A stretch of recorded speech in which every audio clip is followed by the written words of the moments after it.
Hello, dear learners. Welcome to Learning Through YouTube program.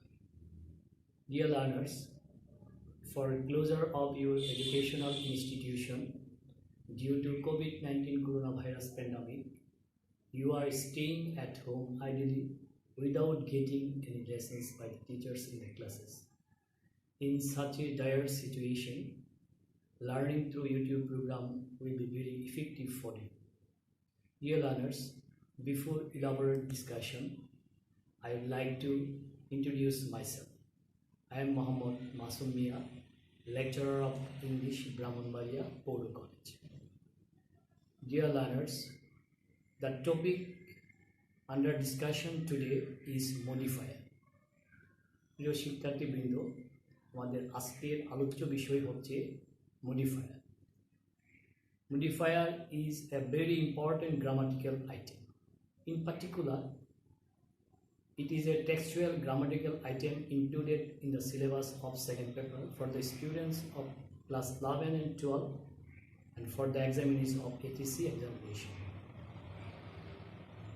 প্রিয় শিক্ষার্থীবৃন্দ, modifier আইটেমটি একটি বর্ধিত আইটেম, যার কারণে মাত্র একটি লেকচারের মাধ্যমে পুরো আইটেমটি আলোচনা করা সম্ভব নয় বলে মডিফায়ারের উপর আমার এই আলোচনাকে তিনটা অংশে বিভক্ত করেছি: পার্ট 1, পার্ট 2, পার্ট 3.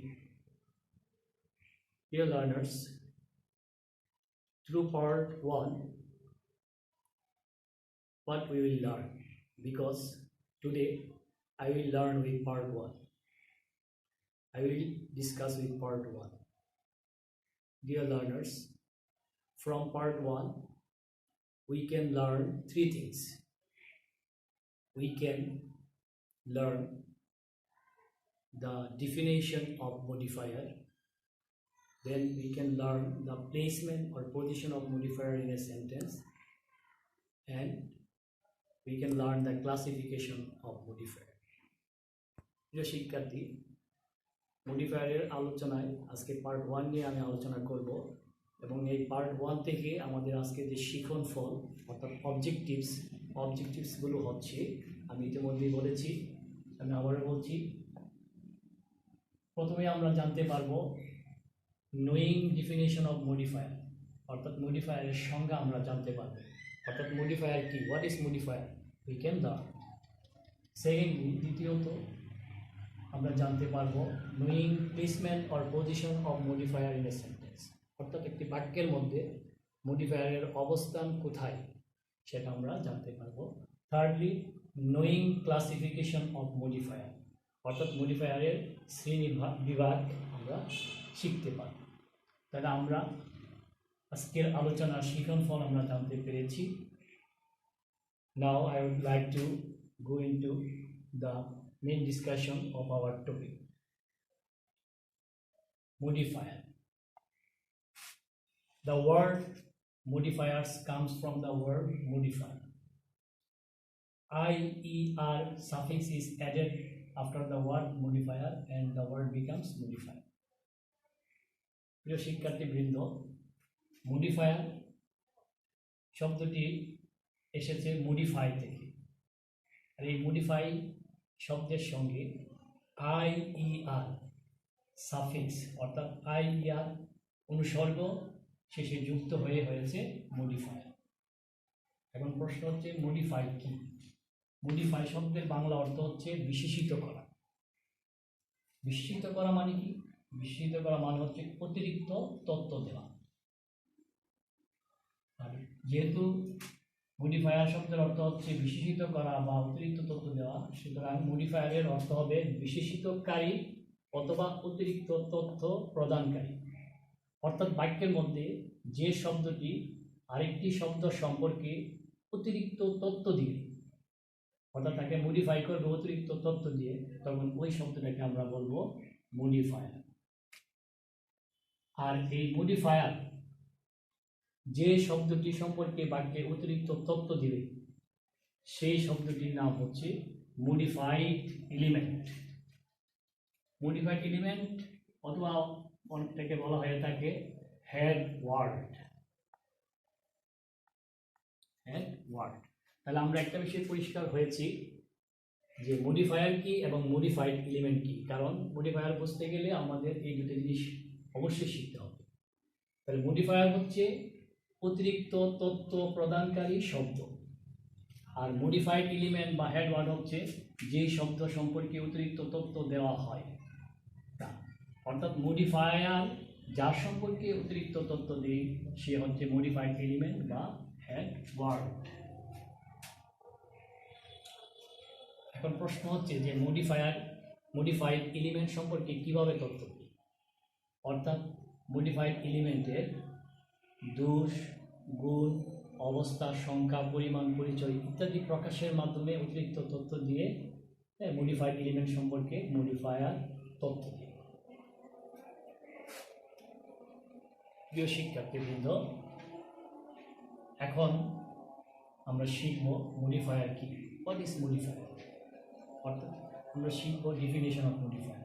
এখানে আমি সংজ্ঞাটা লিখে রেখেছি এবং আবার ব্যাখ্যা করছি। Modifier is a word or a phrase or a clause which modifies or gives extra information about another word used in a sentence. অর্থাৎ মডিফায়ার হচ্ছে একটি শব্দ, ওয়ার্ড অথবা একটি ফ্রেজ অথবা একটি ক্লজ যা বাক্যের আরেকটি শব্দ সম্পর্কে অতিরিক্ত তথ্য। Dear learners, I would like to clarify the idea through examples. আমি উদাহরণের মাধ্যমে বিষয়টাকে আরো পরিষ্কার করতে চাই। উদাহরণ একে লক্ষ্য করো, আমি একটি বাক্য লিখেছি। I have written a sentence. Bina is a beautiful girl. বিনা একটি সুন্দরী মেয়ে। এখানে বিউটিফুল শব্দটি অতিরিক্ত তথ্য দিচ্ছে।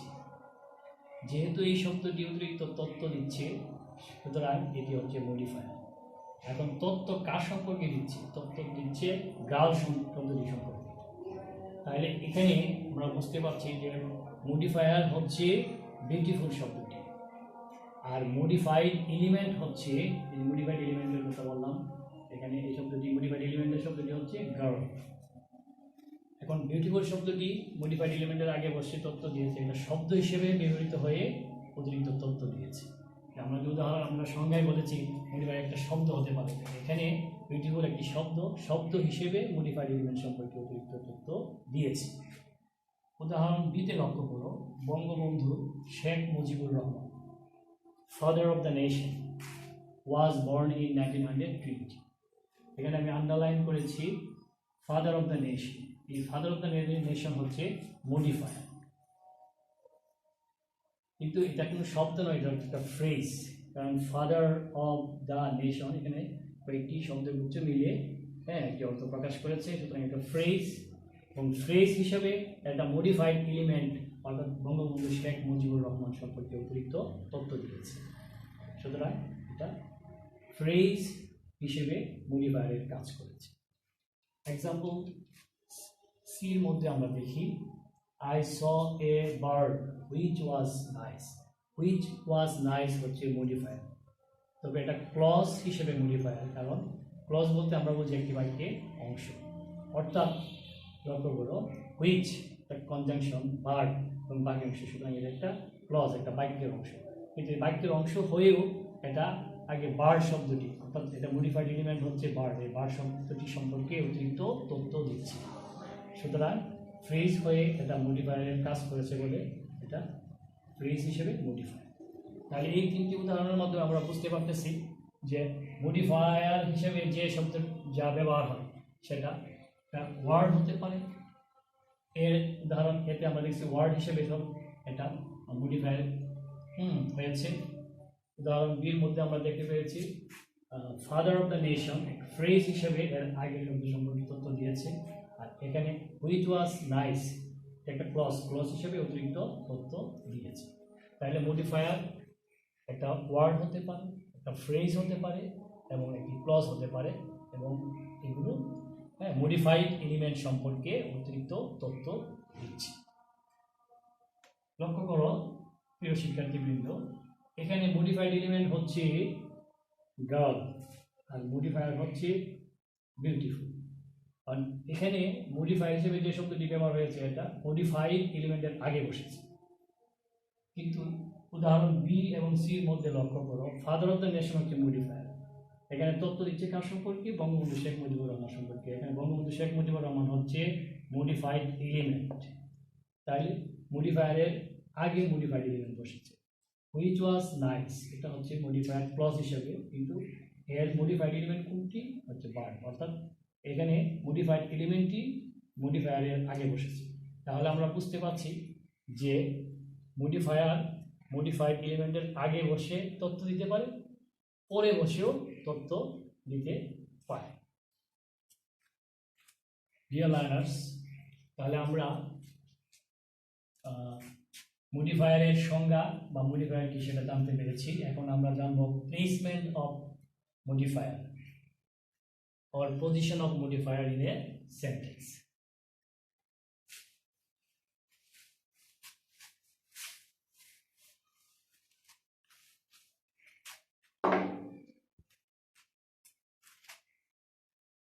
Placement of modifier. Placement of modifier মানে হচ্ছে মডিফায়ারের অবস্থান। Dear learners, modifier can be placed in a sentence in subject form or in predicate form. প্রিয় শিক্ষার্থীবৃন্দ, আমরা জানি যে একটি বাক্যের দুটি অংশ থাকে, একটি অংশের নাম হচ্ছে সাবজেক্ট এবং আরেকটি অংশের নাম হচ্ছে প্রেডিকেট। তো এই মডিফায়ার সাবজেক্টের অংশেও বসতে পারে, অবজেক্টিভ প্রেডিকেটিভ অংশেও বসতে পারে। আমি একটি উদাহরণ দিচ্ছি। A lazy boy cannot shine in life. এটা একটা বাক্য। এই বাক্যের আমরা দেখতে পাচ্ছি দুইটা অংশ। A lazy boy হচ্ছে সাবজেক্ট এর অংশ এবং cannot shine in life অর্থাৎ ভার্ব থেকে পরে যতটুকু অংশ আছে সবটাই হচ্ছে প্রেডিকেট। এখন এখানে লক্ষণীয় বিষয়, এখানে এই বাক্যের মধ্যে লেজি হচ্ছে মডিফায়ার আর মডিফাইড এলিমেন্ট হচ্ছে বয়। তাহলে এই বাক্যের মধ্যে আমরা দেখতে পাচ্ছি মডিফায়ার এবং মডিফাইড এলিমেন্ট অর্থাৎ মডিফায়ার সংক্রান্ত কাজগুলো বাক্যের সাবজেক্টের অংশে বসেছে। তাহলে আমরা বলতে পারি যে মডিফায়ার বাক্যের সাবজেক্টের অংশে বসতে পারে। আবার আরেকটি উদাহরণ আমরা দিতে চাই যে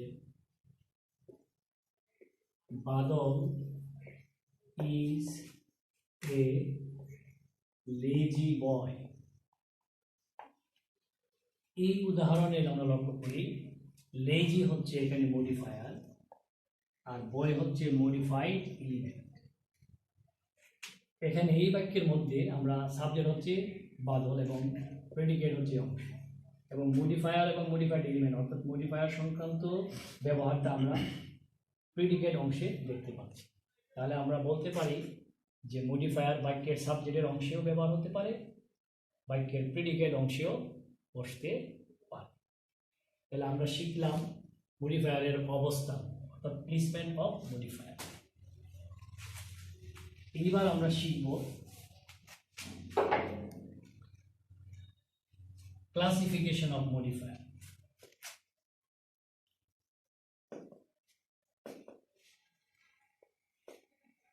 ক্লাসিফিকেশন অফ মডিফায়ার অর্থাৎ মডিফায়ারের শ্রেণী বিভাগ।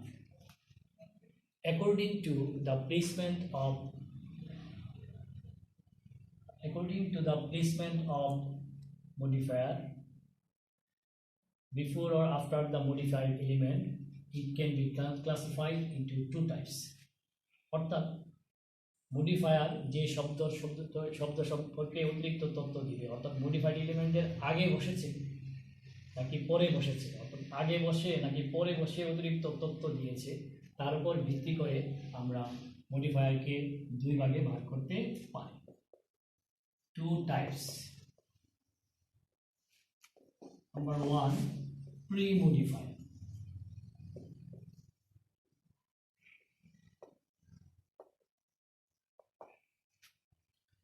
Number 2, post modifier.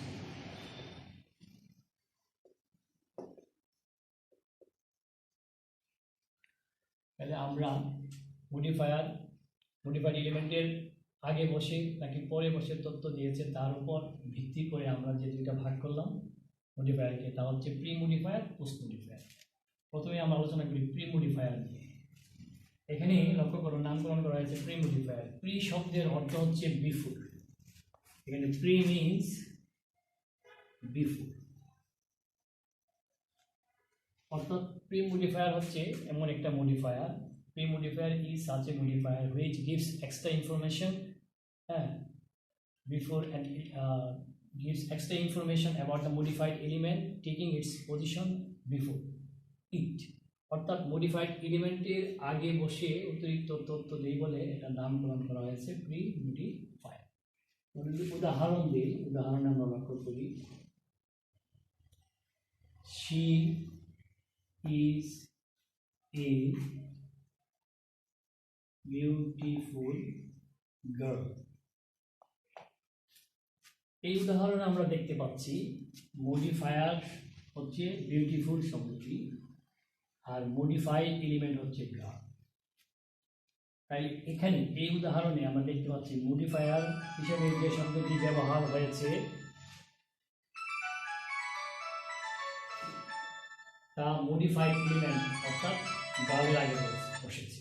সুতরাং যেহেতু মডিফাইড এলিমেন্টের আগে বসে এই মডিফাইড এলিমেন্ট সম্পর্কে তথ্য দিয়েছে, সুতরাং এটা প্রি মডিফায়ার। মডিফায়ার এটা অবশ্যই, তবে আগে বসার কারণে এটা নামকরণ করা হয়েছে প্রি মডিফায়ার। এভাবে আমাদের আমরা লক্ষ্য করছি যে মডিফাইড এলিমেন্টের আগে বসলেই এই ধরনের মডিফায়ারকে আমরা বলবো প্রি মডিফায়ার। তাহলে আমরা বুঝতে পারছি যে আমরা যখন মডিফায়ারের কাজ করব, কোনটি মডিফায়ার এবং কোনটি মডিফাইড এলিমেন্ট, এই জিনিসটা আমাদের পরিষ্কার ধারণা থাকতে হবে। এখন আমরা আলোচনা করব post modifier. What is post modifier? Post modifier is a modifier which gives extra information about the modified element taking its position after it. অর্থাৎ পোস্ট শব্দটির অর্থই হচ্ছে পর। অর্থাৎ এমন একটা মডিফায়ার, এটা তথ্য দিবে কিন্তু এটা যে শব্দটি সম্পর্কে অতিরিক্ত তথ্য দিচ্ছে, অর্থাৎ মডিফাইড এলিমেন্ট এর পরে বসে এর আগের শব্দ সম্পর্কে তথ্য দিবে। মডার্ন স্কুলে ঢুকো। হ্যাঁ হ্যাঁ, কাজী নজরুল দুইজনে তাড়াতাড়ি তাড়াতাড়ি ক্লাস চলতে। ইসলাম a rebel poet was born in West Bengal. দেখো উদাহরণে লক্ষ্য করো, Kazi Nazrul Islam a rebel poet was born in West Bengal. এখানে মডিফায়ার হচ্ছে a rebel poet, একটা ফ্রেজ হিসেবে এটা মডিফায়ারের কাজ করছে, সুতরাং এটা একটা মডিফায়ার। কিন্তু এই যে রেবেল পয়েন্ট, এই মডিফায়ারটি তথ্য দিচ্ছে কার সম্পর্কে? কাজী নজরুল ইসলাম সম্পর্কে। এখন কাজী নজরুল ইসলাম হচ্ছে মডিফাইড এলিমেন্ট। এখানে আমরা লক্ষ্য করি মডিফাইড এলিমেন্টটি আগে, অর্থাৎ আগের শব্দ সম্পর্কে তথ্য দিচ্ছে পরে বসে তথ্য দেওয়ার কারণে এটার নামকরণ করা হয়েছে পোস্ট মডিফায়ার। তাহলে আমরা বুঝতে পারছি যে মডিফায়ার যখন মডিফাইড এলিমেন্ট সম্পর্কে তথ্য দিবে আগে বসে, তখন এটার নামকরণ হবে প্রি মডিফায়ার। আর মডিফাইড এলিমেন্টের পরে বসে যখন তথ্য দিবে তখন তার নামকরণ করা হবে পোস্ট মডিফায়ার। আমাদের ক্লাসিফিকেশন অফ মডিফায়ারের আলোচনা আমরা শেষ করেছি। Dear learners, there is another modifier named dangling modifier or problematic modifier. প্রিয় শিক্ষার্থীবৃন্দ, এই যে আমরা মডিফাইড এলিমেন্টের আগে এবং পরে অবস্থান করে তথ্য দেওয়ার কারণে আমরা দুইটা ভাগ করেছি, কিন্তু এই দুইটা ভাগ ব্যতীত আরেক ধরনের মডিফায়ার আছে। সেই মডিফায়ারটার নাম হচ্ছে ড্যাংলিং মডিফায়ার।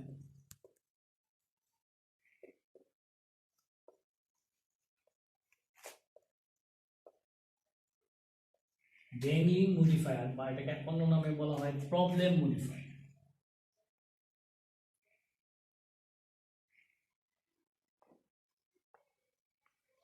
এখন প্রশ্ন হচ্ছে এই ড্যাংলিং মডিফায়ার বা প্রবলেম মডিফায়ার কি? Dangling modifier or problem modifier is a modifier which gives or modifies a word not clearly stated in a sentence. অর্থাৎ ড্যাংলিং মডিফায়ার হচ্ছে এমন এক ধরনের শব্দ যেটা মডিফায়ারের কাজ করবে, কিন্তু এটা কোন শব্দটি সম্পর্কে তথ্য দিচ্ছে এটা পরিষ্কার নয়। অর্থাৎ ড্যাংলিং মডিফায়ারের মডিফাইড এলিমেন্ট কোনটি সেটা পরিষ্কার হবে। আমি একটি উদাহরণের মাধ্যমে I would like to clarify the idea through an example.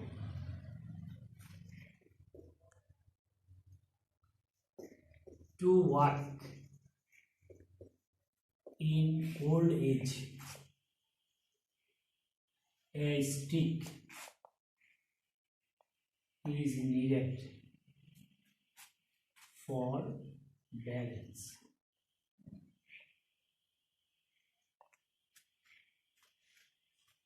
To walk in old age, a stick is needed for balance. এখানে মডিফায়ার হচ্ছে to walk in old age, কিন্তু এই যে to walk in old age এই যে modifier হিসেবে এটা এই ফ্রেজটি ব্যবহার হয়েছে, এই মডিফায়ারটি কার সম্পর্কে তথ্য দিয়েছে, অর্থাৎ মডিফাইড এলিমেন্ট কোনটি এখানে পরিষ্কার না। কারণ আমরা জানি যে এখানে মেইন ক্লজ হচ্ছে এটা, এই বাক্যের সাবজেক্ট হচ্ছে স্টিক, এই বাক্যের ক্রিয়া হচ্ছে ওয়াক, হাঁটা। যদি প্রশ্ন করি কে হাঁটে, বৃদ্ধ বয়সে হাঁটার জন্য একটা লাঠি দরকার ভারসাম্য রক্ষার জন্য। এখন কার হাঁটার জন্য, কে হাঁটবে, স্টিক কি হাঁটবে, লাঠি কি হাঁটবে না, লাঠি হাঁটতে পারে না। অর্থাৎ এই যে এখানে যে কাজটি আছে, অর্থাৎ এই মডিফায়ার হিসেবে যে ক্রিয়া সম্বোধন হচ্ছে, এই কাজটির যে কর্তা অর্থাৎ পারফর্মার অফ দ্য ওয়ার্ক, কাজের যে কর্তা সেখানে কর্তা অনুপস্থিত। এই অনুপস্থিত থাকার কারণে আমরা এই ধরনের ব্যবহারকে, মডিফায়ারের এই ধরনের ব্যবহারকে আমরা বলি ড্যাংলিং মডিফায়ার। এখানে যদি আমরা লিখতাম যে to work in old age, a man needs a stick for balance. এইভাবে বাক্যটা লিখতাম, to work in old age a man needs a stick for balance. বৃদ্ধ বয়সে হাঁটার জন্য একজন লোকের তার লাঠি প্রয়োজন ভারসাম্য রক্ষার জন্য। তাহলে আমরা বলতাম যে হাঁটার জন্য কে হাঁটবে, একজন মানুষ। তাহলে এখানে পারফর্মার অর্থাৎ কর্তা আমরা পাচ্ছি। কিন্তু এইরকম ড্যাংলিং মডিফায়ার হলে যে সাবজেক্ট হিসেবে এখানে ব্যবহার করবে, এই সাবজেক্টটি আসলে এই ক্রিয়ার কর্তা নয়। এই কারণে এই ধরনের ব্যবহারকে আমরা বলি ড্যাংলিং মডিফায়ার। ডিয়ার লার্নার্স, আমরা মডিফায়ারের আমাদের যে আজকের আলোচনার বিষয় ছিল পার্ট 1-এ, যে আমরা মডিফায়ারের ডিফিনেশন, মডিফায়ারের প্লেসমেন্ট বা পজিশন বা অবস্থান এবং মডিফায়ারের শ্রেণীবিভাগ, সেটা আমরা আলোচনা করেছি। Dear learners, we have come to the very conclusion of our discussion. But before concluding my discussion, I would like to make an earnest request to you, dear learners. We, as well as the whole world, are passing a very critical and crisis moment for coronavirus pandemic. So, please stay home, stay safe. Thank you very much. Wish you all the best and invite to enjoy the next discussion.